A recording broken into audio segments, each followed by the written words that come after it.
শিক্ষার্থী বন্ধুরা, Rajshahi IT foundation RI ফাউন্ডেশনের পক্ষ থেকে আমি সাইফুল ইসলাম ফটোশপের ক্লাসে সবাইকে স্বাগতম। আজকে ফটোশপের যে বিষয়টা দেখানো হবে সেটা হচ্ছে গ্রেডিয়েন্ট টুল এবং পেন্ট বাকেট টুলের অ্যাডভান্স কিছু ধারণা।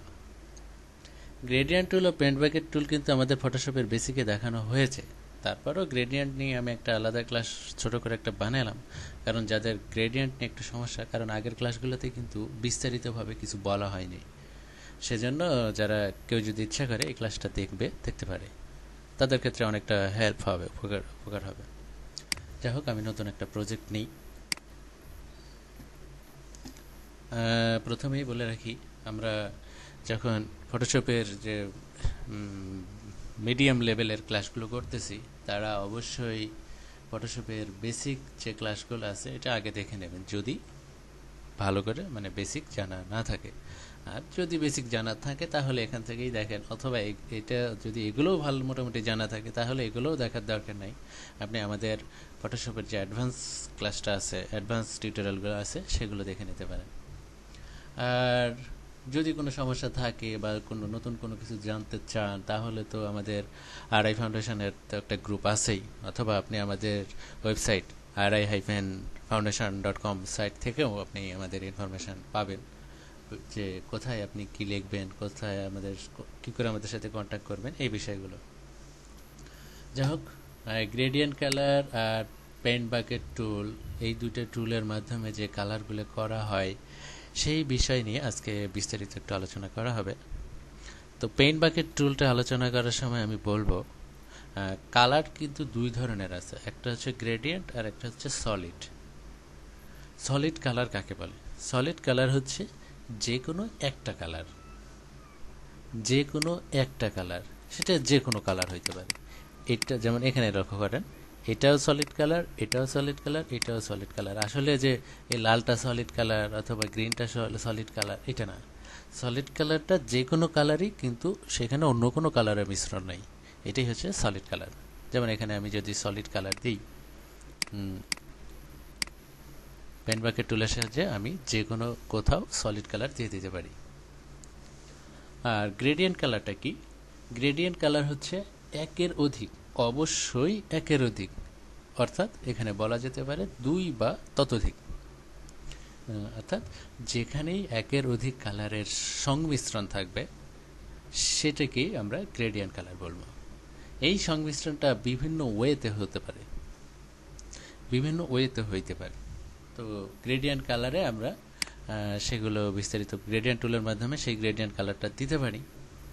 যেমন গ্রেডিয়েন্ট টুল সিলেক্ট করলে এখানে কিছু প্রিসেট আপনি পাবেন। আরও কিছু বিস্তারিত জেনে নিই। যেমন সর্বপ্রথম যে প্রিসেটটা পাবেন সেটা হচ্ছে, সেই প্রিসেটটা থাকবে হচ্ছে এই ফরগ্রাউন্ড কালার আর ব্যাকগ্রাউন্ড কালার, এই দুইটা মিলে গ্রেডিয়েন্ট থাকবে। দেখেন, ফরগ্রাউন্ডের কালারে এটা দেওয়া আছে, ব্যাকগ্রাউন্ডে এটা দেওয়া আছে। আবার লাইনার করে রাখি, এগুলো যদিও আলোচনা করা হয়েছে, আমি আজকের এই ক্লাসে আরও আলোচনা করব। ফরগ্রাউন্ড আর ব্যাকগ্রাউন্ড, এই প্রিসেটের মধ্যে দ্বিতীয়টাতে পাবেন ফরগ্রাউন্ড আর মানে ব্ল্যাঙ্ক। যেমন এইখানে যে ছবিটা দেখতে পাচ্ছেন, আমি এর আগেই একটা ক্লাসে বলেছি যে এই যে বক্স দাবা সেটের মতো আবছা যে ঘর, ফটোশপে যেখানে এটা দেখবেন বুঝবেন ওটা ব্ল্যাঙ্ক। তো এটা কালার দেওয়ার মানে হচ্ছে, আমি ব্যাকগ্রাউন্ডে অন্য কোনো ছবি থাকলে বুঝতে পারবেন, ছবিটা দিয়ে দেখাই।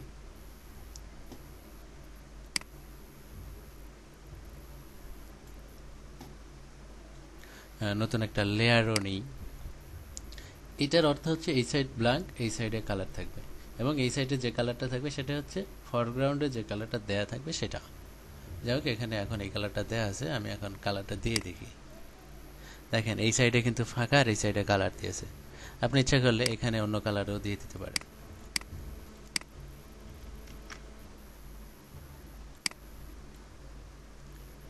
এই হচ্ছে প্রিসেটের মধ্যে দুইটা। প্রিসেটের মধ্যে আর বাদ বাকি যেগুলো দেখবেন এগুলো ফটোশপের সাথে ডিফল্ট দেওয়াই আছে, ফটোশপের সাথে ডিফল্ট দেওয়াই আছে। এর মধ্যে থেকেও আপনার কোনো ডিজাইন পছন্দ হয়ে যেতে পারে। যদিও ফটোশপের সাথে ডিফল্ট যেগুলো দেওয়া আছে এগুলো কারোই কখনো পছন্দ হয় না, কিন্তু কিছু কিছু আছে পছন্দ হইতেই পারে। যেমন এখানে আমরা এই কটা দেখতেছি, স্টাইল মানে এই সেট কিন্তু আরও কয়েকটা আছে। সেটা আপনি কোথায় পাবেন? এই তীর চিহ্নে ক্লিক করার পর দেখেন এই যে একটা সেট, এই যে একটা সেট, এই যে একটা সেট। তো আমি মনে করেন যে মেটালটা নিলাম। ওকে, অ্যাপেন্ড দিলে কি হবে? আমি এর আগে প্যাটার্নের একটা ক্লাসে বলেছিলাম, অ্যাপেন্ড দিলে হবে কি যে এখানে যেগুলো আছে সেগুলোর সাথে এখন যেটা নিলাম সেটা যোগ হবে। আর ওকে দিলে হবে কি এগুলো থাকবে না, শুধু যেটা আমি সিলেক্ট দিলাম সেটাই যোগ হবে, মেটালটাই শুধু যোগ হবে। এই যে মেটালের মনে করেন এক একটা গ্রেডিয়েন্ট এক এক রকমের। মেটালের এই গ্রেডিয়েন্টটা আমার পছন্দ হয় অবশ্য, সুন্দর গ্রেডিয়েন্ট, কিন্তু আপনাদের পছন্দ নাও হইতে পারে। এই গ্রেডিয়েন্টটাও সুন্দর। এরকম ফটোশপে আরও কিছু প্রিসেট আছে, যেমন প্যাস্টেলস। অ্যাপেন্ড করি যাতে এই চারটার সাথে, পাঁচটা সাইটের সাথে যোগ হয়। আমরা নতুন পেজে যে পেজটা এর আগে নিয়েছিলাম সেখানেও দিয়ে দেখতে পারি। তো এইরকম কিছু প্রিসেট আপনি ফটোশপে পাবেন, সেগুলো আপনি ইউজ করতে পারেন। কিন্তু ফটোশপের যে প্রিসেটগুলো থাকে নর্মালি এগুলো কেউ কখনো ইউজ করে না। কেন করে না? সেটা হচ্ছে সবগুলো হয়তো সুন্দর না, অথবা সুন্দর বাট দেখে দেখে আর ভালো লাগে না, বিষয়টা এরকম হইতে পারে। তো আমরা এখন আমাদের পছন্দ মতো গ্রেডিয়েন্ট তৈরি করব। যেমন আমি একটা সুন্দর ব্যাকগ্রাউন্ড তৈরি করার জন্য যা করতে পারি, যেমন সাপোজ আমি আমার যে কম্পিউটারের ডেস্কটপ আছে এই ডেস্কটপের জন্য একটা সুন্দর ব্যাকগ্রাউন্ড তৈরি করব। সুন্দর ব্যাকগ্রাউন্ড তৈরি করব, অবশ্যই গ্রেডিয়েন্ট তো লাগবেই। তো সুন্দর ব্যাকগ্রাউন্ড তৈরি করতে চাইলে আমি ওয়ালপেপার যেহেতু বানাবো, আমার কম্পিউটারের স্ক্রিনের মাপটা আমার জানতে হবে। তো আমার কম্পিউটারের স্ক্রিন হচ্ছে 1600x900। তো সেই সাইজে একটা নতুন পেজ নেব, অবশ্যই পিক্সেলে। ওয়াইড হচ্ছে 1600 পিক্সেল আর হাইট হচ্ছে 900 পিক্সেল। যাদের ওয়াইড স্ক্রিন মনিটর তারা সবাই এটা দিয়ে দিতে দেখতে পারেন, এটা কাজ হবে। যাই হোক, আমি আমার মনিটরেরটা বললাম, আপনারা আপনাদের মাপটা দিয়ে দেবেন। একটা সুন্দর গ্রেডিয়েন্ট তৈরি করব। গ্রেডিয়েন্টের ক্ষেত্রে আমি এর আগেই কোনো একটা ক্লাসে বলেছি যে অবশ্যই কম কালার, একটা কালার ইউজ করবেন, একটা কালার ইউজ করবেন। আর এই কালারের পয়েন্টগুলো বাড়ানো বা কমানোর নিয়মও বলেছিলাম। মাঝখানে ফাঁকা জায়গায় ক্লিক করলেই বাড়বে, আর কোনো একটা কমাতে চাইলে এটা ধরে নিচে নিয়ে গেলেই কমে যাবে। এবং সর্বনিম্ন কিন্তু দুইটা হবে। এখন যদি আপনার কখনো মনে হয় যে এটাও কমাবেন, পারবেন না কিন্তু, কারণ এখন আছেই দুইটা, আরেকটা নিলে এটা আবার কমাইতে পারবেন। তো আমি বলেছি, বা আপনারা শুনছেন কিনা জানি না, কোনো একটা ক্লাসে বলেছি যে পৃথিবীর সকল কালারই কিন্তু সুন্দর। পৃথিবীর সকল কালারই সুন্দর, কিন্তু এই সৌন্দর্যটা ডিপেন্ড করে আপনি কোন কালারের পাশে রাখতেছেন। যে কোনো কালারই সুন্দর, সব কালার সুন্দর, বাট ডিপেন্ড করে এই কালারের পাশে কোন কালারটা রাখতেছেন সেটার উপর। দেখেন এই কালারটা কিন্তু অনেক সুন্দর লাগতেছে লালের পাশে থাকার কারণে, আবার লালের পাশে দেখা যাবে অন্য কোনো অনেকগুলো কালার আছে, সেটা সুন্দর লাগবে না। এই যে এটা তেমন ভালো লাগতেছে না, এটা আবার কিন্তু মোটামুটি ভালো লাগতেছে, এটাও ভালো লাগতেছে। আসলে এই এই ঘটনাটা ওইটাই যে পৃথিবীর সকল কালারই সুন্দর, বাট ডিপেন্ড করে কোন কালারের পাশে আপনি রাখতেছেন। আমি এই কালারটা নেই, এটা দিয়ে একটা সুন্দর ডিজাইন সম্ভব। তো গ্রেডিয়েন্টে আমি এই কালারটা নেব।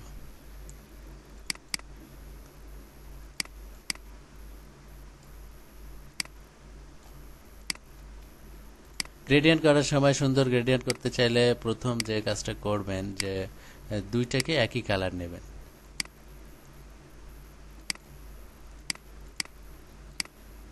দুইটাকে একই কালার নেবেন, এমনকি তিনটাকে একই কালার নেবেন। তিনটাকে একই কালার নেয়ার পরে একটাকে ডিপ করে দেবেন আর একটাকে লাইট করে দেবেন। এবং এই গ্রেডিয়েন্টটা যদি আমি এখানে দেই, রেডিয়ালটা নিই আপাতত, দেখবেন যে ডিজাইনটা মোটামুটি সুন্দর লাগবে। এই ডিজাইনটা হয়তো আপনাদের কাছে এখন ভালো নাও লাগতে পারে, তবে এই কনসেপ্টটা কাজে লাগিয়ে যদি আপনারা কোনো ব্যাকগ্রাউন্ড তৈরি করেন, সে ব্যাকগ্রাউন্ডটা অবশ্যই সুন্দর লাগবে। এখানে আমি কোন একটা লেখা দিই, সাপোজ আমাদের রাশিয়া আইটি ফাউন্ডেশনের নামটাই দিলাম। ভালো করে একটা জিনিস লক্ষ্য করেন, দেখেন এই ব্যাকগ্রাউন্ডের সাথে বর্তমানে যে কালারের লেখাটা আছে একবারে বিদঘুটে লাগতেছে, বাজে লাগতেছে। তো এখানে আমার কাছে মনে হচ্ছে যদি সাদা কালারের লেখাটা দেয়া হয় সবচেয়ে বেশি ভালো লাগবে। দেখেন এবার কত সুন্দর লাগতেছে। আসলে সাদা কালারটা এমন একটা কালার, যে কালারের পাশেই রাখেন না কেন ভালো লাগবে। তার মানে এই নয় যে হলুদ কালার অথবা উজ্জ্বল কালারের পাশেও, আসলে ডিপ যে কোনো কালারের পাশেই যদি সাদা রাখেন সেটা অবশ্যই ভালো লাগবে। গ্রেডিয়েন্টের আলোচনায় আমাদের এখানে এত বেশি সময় দেওয়ার দরকার নেই, আমি গ্রেডিয়েন্ট নিয়েই এখন আলোচনাটা করি। এভাবে আপনি ব্যাকগ্রাউন্ড তৈরি করতে পারবেন। এখানে আমরা ব্রাশের যে ইয়েটা নিয়েছিলাম, ক্লাসটা করেছিলাম, শুধু ব্রাশ নিয়ে একটা ক্লাস আছে, আপনারা দেখতে পারেন। তো যেমন এখান থেকে আমি যদি একটা সুন্দর সাদা কালারের ব্রাশ দিই, যদিও দেখাইছি তারপর একটু দেখিয়ে নেই, নতুন একটা লেয়ারও নিতে হবে। এবং অবশ্যই হার্ড ব্রাশটা নেব, ব্রাশটাকে আর একটু বড় করব। এখান থেকে ব্রাশ প্যালেট থেকে ডাইনামিক শেপে সাইজ যেটার সর্বোচ্চ করে দেব, স্ক্যাটারিংটা সর্বোচ্চ করে দেব, এবং আদার ডাইনামিক থেকে অপাসিটি যেটাটা বাড়িয়ে দেব। তাহলে এখানে যদি দিই আমাদের একটা সুন্দর ব্যাকগ্রাউন্ড তৈরি হয়ে যাবে। এই হচ্ছে গ্রেডিয়েন্ট দিয়ে একটা সুন্দর ব্যাকগ্রাউন্ড। আমরা গ্রেডিয়েন্টের অন্যান্য বিষয়গুলো দেখে নিই, লেখাটা মুছে দিই। গ্রেডিয়েন্ট যখন আমরা ইউজ করব, গ্রেডিয়েন্টে দেখেন গ্রেডিয়েন্টের কয়েকটা স্টাইল আছে, liner, radial, angle, reflect, diamond. তো লাইনার দিলে হবে কি, যেমন লাইনার যদি দিই তাহলে যে কালারের সিলেক্ট করা থাকবে, আমি আমাদের নর্মালটাকে আগে সিলেক্ট করে নিই, প্রিসেটটা ড্রপডাউন থেকে রিসেট করলেই প্রথমে যেটা থাকে সেটা চলে আসবে। মনে করেন আমি এটা নেব, তাহলে বিষয়টা সুন্দর বুঝবেন, এই জন্য এটা নিচ্ছি। লাইনার দিলে, যেমন আমি এই বাম থেকে ডানে যদি টানি, তাহলে লাইনার দিলে এই দাগের সাথে লম্ব আকৃতির যে কালারগুলো দেওয়া আছে গ্রেডিয়েন্টে, এখানে যে কালারগুলো দেওয়া আছে সেটা এটার সাথে লম্বভাবে কালারগুলো হয়ে যাবে। দেখেন উপর নিচ লম্বভাবে হয়ে গেছে। আবার যদি উপর থেকে টানি, তাহলে এই দাগের সাথে লম্ব মানে আড়াআড়ি আর কি, এই দাগের সাথে লম্বভাবে কালারগুলো হবে। এই যে, তো লাইনারটা বুঝলেন। এখন আমি দেখব হচ্ছে রেডিয়ালটা। রেডিয়ালটা দিলে হবে কি, মনে করেন এখানে যে কালারটা দেওয়া আছে, এই প্রান্তে ফাঁকা, এখানে লাল, এখানে হলুদ, এরকম বিভিন্ন কালার দেওয়া আছে। তো আমি যেখান থেকে টানা শুরু করব ক্লিক করে, যেমন এইখান থেকে এই বিন্দুটাকে টানা শুরু করে এই পর্যন্ত যাব, তাহলে এইখান থেকে একটা কালার, প্রথম যে কালারটা থাকবে সেইটাকে গোল আকৃতিতে দেবে, তারপরের কালারটা তারপরে গোল আকৃতিতে, এইভাবে দেবে। আর রেডিয়ালটা দিলে এই যে, আপনার ইচ্ছা করলে অন্য কালারও নিয়ে নিতে পারেন। যেমন আপনি যদি এই কালার নেন, দেখেন সাদা আর এই কালারের নামটা বলতে পারবো না। এই যে অ্যাঙ্গেল দিলে কি হবে, অ্যাঙ্গেল দিলে হবে কি যে যে কটা কালার নেওয়া থাকবে সে কটা কালারই এই বিন্দু থেকে চারিদিকে ছড়িয়ে দেবে। তো এখানে হয়তো এখন বোঝা যাবে না, কারণ দুইটা কালার নেওয়া আছে। আমরা যদি বেশি কালার নিই তাহলে বুঝতে পারবো। এখানে আমি 4-5টা কালার নিয়ে দেখি। এখানে এই কালার দিলাম, এখানে এই কালারটা দিলাম, এখানে এই কালারটা দিলাম, এখানে সাদাই থাক। ওকে করি, দেখেন এই বিন্দু থেকে যেখান থেকে আমি টানা শুরু করলাম আর কি, সেখান থেকে কালারটা চারিদিকে দেবে। এখন একটা সমস্যা হচ্ছে সেটা হচ্ছে আমি যেই দিক দিয়ে দাগ, দেখেন এই দিক দিয়ে দাগটা আছে, এই দিক দিয়ে ডিফারেন্সটা বোঝা যাচ্ছে। এই ডিফারেন্সটা যাতে বোঝা না যায় তারও একটা টেকনিক আছে। টেকনিকটা কি, আপনি যদি একটু লক্ষ্য করেন তাহলে বুঝতে পারবেন। যেমন এই গ্রেডিয়েন্টের শুরুতে দেখেন এই কালারটা আছে, আর শেষে মানে শেষের কালারটা এখানে দেখাচ্ছে, শুরুর কালারটা এখানে দেখা যাচ্ছে। তার মানে কি, শুরুটা আর শেষেরটা যদি একই কালার দিই তাহলে এই ডিফারেন্সটা বোঝা যাবে না।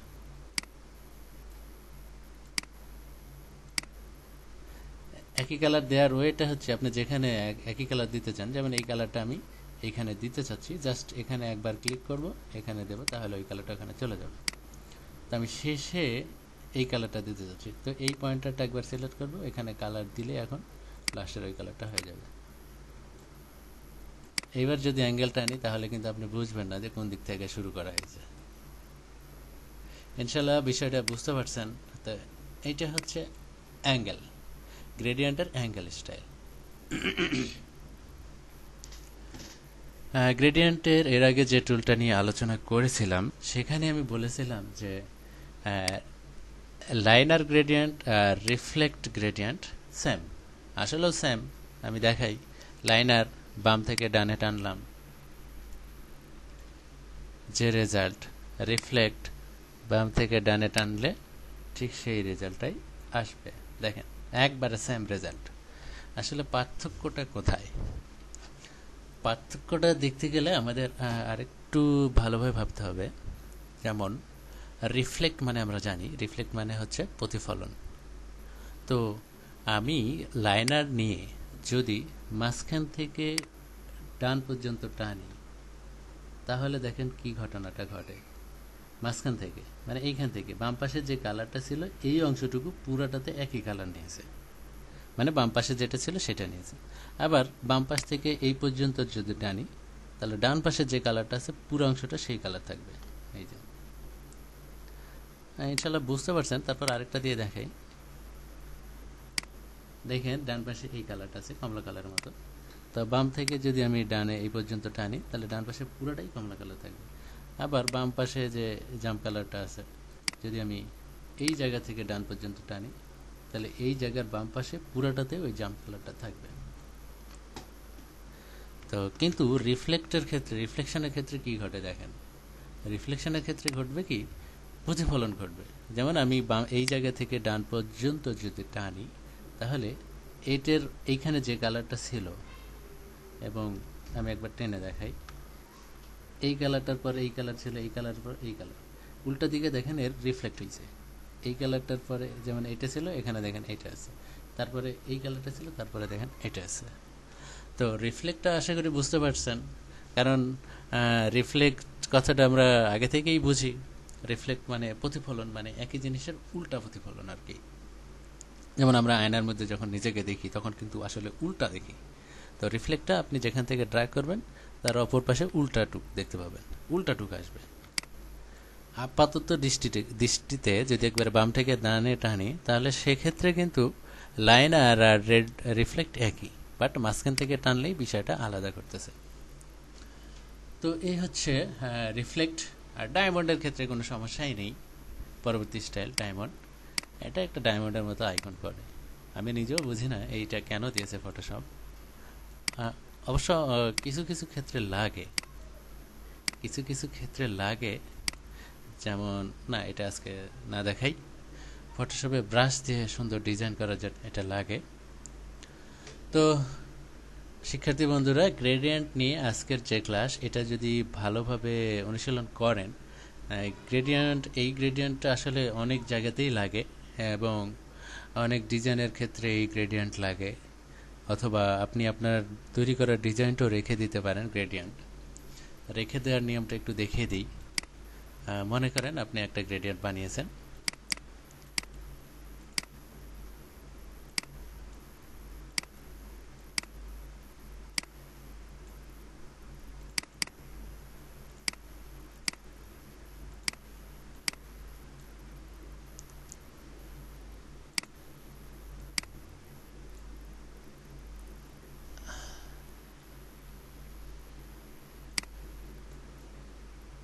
সাপোজ এই গ্রেডিয়েন্টটা আপনার খুব পছন্দ হয়েছে, মানে আপনি নিজে তৈরি করেই আপনার পছন্দ হয়ে গেছে।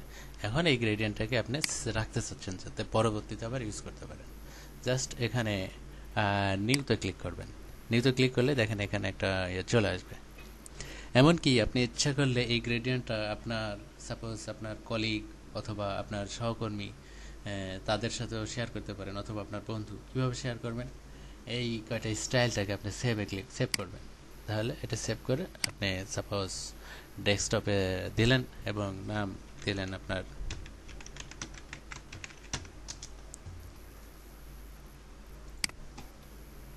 এইবার এই যে আমি যেটা সেভ করলাম RI Foundation .grt, gradient save করলে GRT হবে। এই গ্রেডিয়েন্টটা যদি আপনি আপনার বন্ধুর কাছে মেল করে দেন অথবা অন্য কারোর কাছে মেল করে দিলেন, সে এই গ্রেডিয়েন্টটা আবার ইউজ করতে পারবে। কিভাবে ইউজ করবে? আমি গ্রেডিয়েন্টটা যেয়ে আবার ইউজ করতে হবে। এখানে দেখেন, এর আগে আমরা করলাম কি সেভ, এবার আমরা করবো হচ্ছে লোড। লোডে এটা দিয়ে দিলে যে গ্রেডিয়েন্টটা দেওয়া দেওয়া হয়, এই দেখেন আমি যে নতুনটা চলে আসছে, কিন্তু এভাবে লোড করতে পারবে। এই হচ্ছে ফটোশপের গ্রেডিয়েন্টের A to Z না হয়ে হয়তো A to B, মানে হালকা হয়তো কিছু শিখলেন। তো এত সময় ধরে কষ্ট করে রাশিয়া আইটি ফাউন্ডেশনের টিউটোরিয়াল দেখার জন্য আপনাদেরকে অসংখ্য ধন্যবাদ। আল্লাহ হাফেজ।